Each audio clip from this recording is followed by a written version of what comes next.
everyone, Lou here. Now this is a bit of a weird video, I know, but this spring I went to look at a show on Netflix to binge, and it was based off a popular series of books I loved growing up. Roll the intro, and let's get started.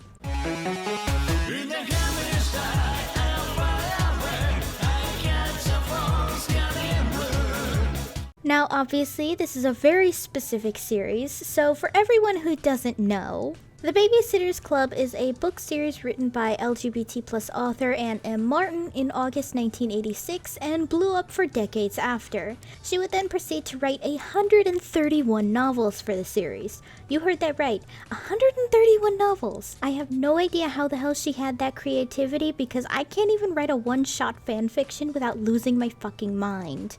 Well, the books would continue to remain a pop culture icon among preteen girls throughout the 80s and 90s, including a very popular graphic novel re-release from 2006, which is one I read as a kid after finding the book in a local bookstore.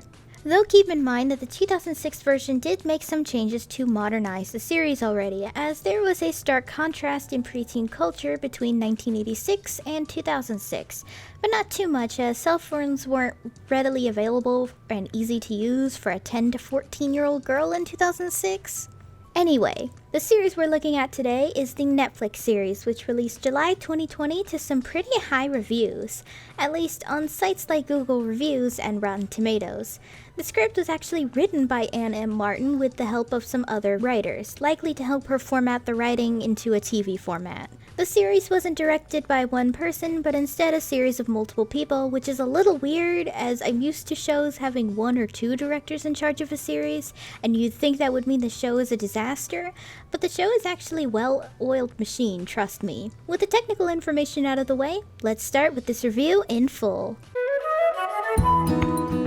The story is about Christy Thomas, who came up with the idea for a babysitter's club. Basically, the idea is to create a business where you call in and receive skilled and caring babysitters for your local area. This is a small town called Stony Brook in Connecticut, so parents are supposed to feel safer knowing they're hiring a girl in town and all that, I guess? Anyway, a club can't just be hers, so she hires her best friend Marianne Spire and other friends Claudia Kishi. Though it was supposed to be just the two of them, Claudia also invites a new girl named Stacy McGill to join them.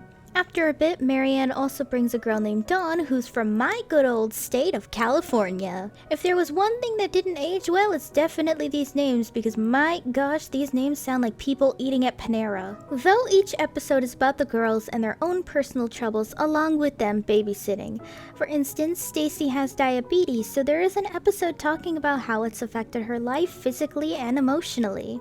Marianne lost her mother when she was 1.5 years, so her father is very overprotective of her and treats her like she is still a 5-year-old despite being close to hitting her teens. Claudia is from a strict family and her only solace in her house is her elderly grandmother, so it's stuff like that. It's not quite self-contained because there is an overarching story of Christy learning to trust and having a dad in her life after hers left a few years ago, Marianne's dad learning to open up as a person, and so on and so forth. Now some people have said the dialogue and side stories are too woke for some people. I can see that to an extent, specifically Stacy and Claudia's dialogue. I don't think any 12-year-olds in 2020 know what Gossip Girl is or even watch Queer Eye, though apparently Gossip Girl is getting a reboot or something, so maybe I'm wrong here, who knows. To be honest, it'd make more sense if Stacy was doing whatever the heck kids do on TikTok, which I think is cutting up fidget toys or something. Anyway, there is also LGBT+ themes here. Some people have criticized this part as being the woke idea here, but I disagree. The author of The Babysitter's Club is LGBT herself and has stated in 1 or 2 interviews that she does picture Christy as a lesbian since she has said Christy is based off herself at that age. So the idea of Dawn having a gay dad, the kids babysitting a trans girl, and the girls having a gay teacher here or there isn't really a big deal to me.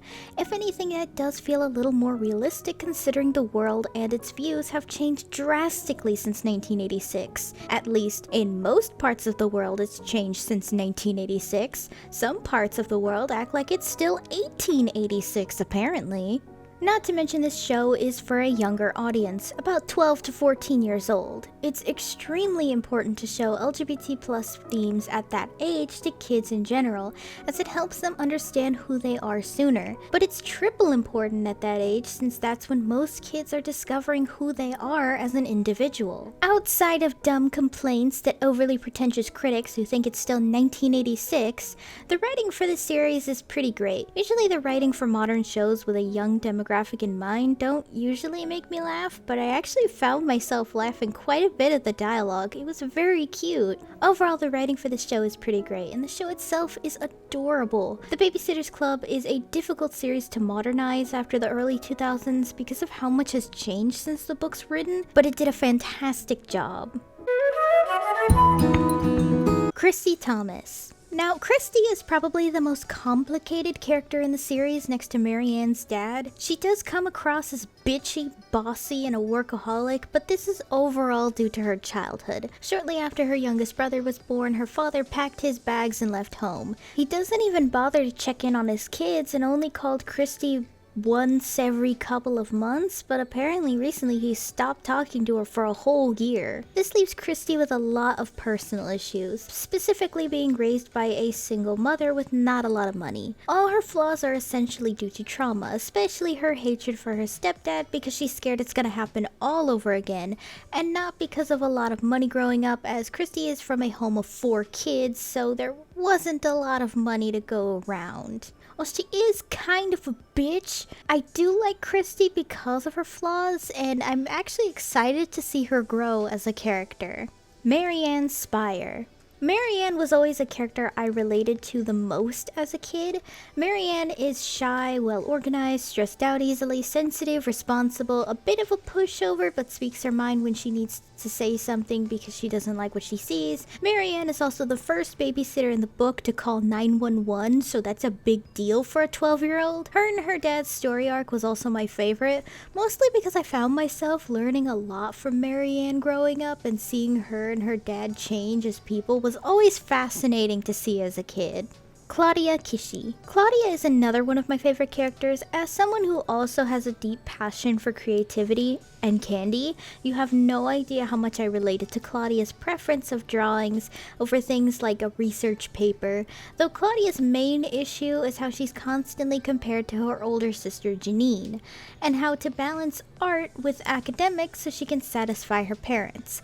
Though I don't blame her parents, I'd be kinda concerned if my kid only ever turned in D's and F's for every subject. Stacy McGill. Now, Stacy's diabetes was changed since the original books due to the technological advancement for type 1 diabetes treatment since 1986.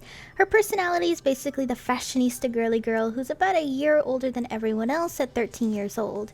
She's also boy crazy and just a really friendly girl all around. I'd say she's a pretty typical preteen, like she's basically the girl you see at Justice or Claire's. Her biggest insecurity is being labeled the diabetic one, which is kind of funny because that's how she felt in the early books anyway. Dawn Schaefer. You know, Dawn is pretty much how you describe literally any preteen living in Los Angeles, actually. I don't remember if the books mention she's from LA, but damn did she have the vibes. Now, I do admit that Dawn teeters on almost being an SJW, but luckily the writers stopped themselves before they could. I mean, Dawn was always the activist, but the show concerned me that it would teeter on going too far with it. Nice to see they didn't. I do love that Dawn is an activist and an environmentalist, though, so she still kind of parodies people from my state anyway. Overall, the kids are pretty great. Each of them have their own strengths and weaknesses, but each of them have something for someone to relate to. The cast is also going to expand now that a second season has been confirmed, so there's going to be about 2 or 3 more babysitters in the future, so good to know we'll see more than the original 5. Crazy to say, but the acting is actually pretty good. Now, I am used to my fair share of child actors not knowing how to act. I think we all have. But these kids are actually pretty good. Christy, Claudia, and Dawn in particular are really great child actors and work well with more intense moments. These kids know how to pull on the right emotion when the scene calls for it, and that's great. The adult actors are also really good, specifically Christy's mom and Marianne's dad, who do a good job playing their parents. This is a show primarily meant for preteens, so seeing adult actors actually give a shit when acting shows that they cared about the project.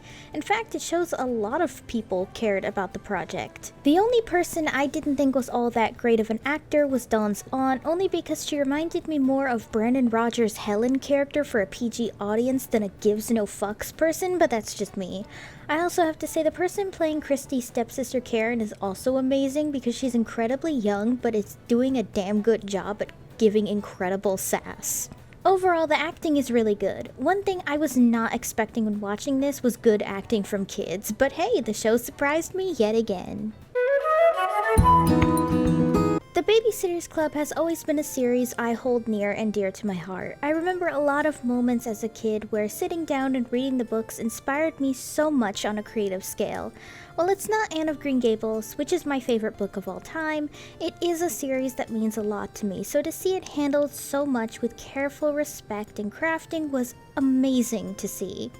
I definitely can't wait for the second season, though apparently Dawn's actress won't be returning and instead a different girl is going to play Dawn. I guess there might have been scheduling conflicts, I don't really know, but hopefully the new girl can bring in the same energy as the previous one did. If you love the books like I did as a kid, or you just want something similar to quality of the early American Girl movies I've been reviewing lately, I highly recommend The Babysitters Club. Let me know down below what you think of this video.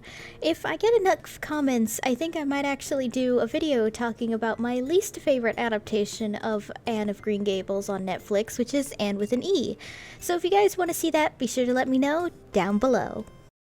Hey guys, thanks for watching! If you liked the video, be sure to give it a thumbs up and consider subscribing if you're new.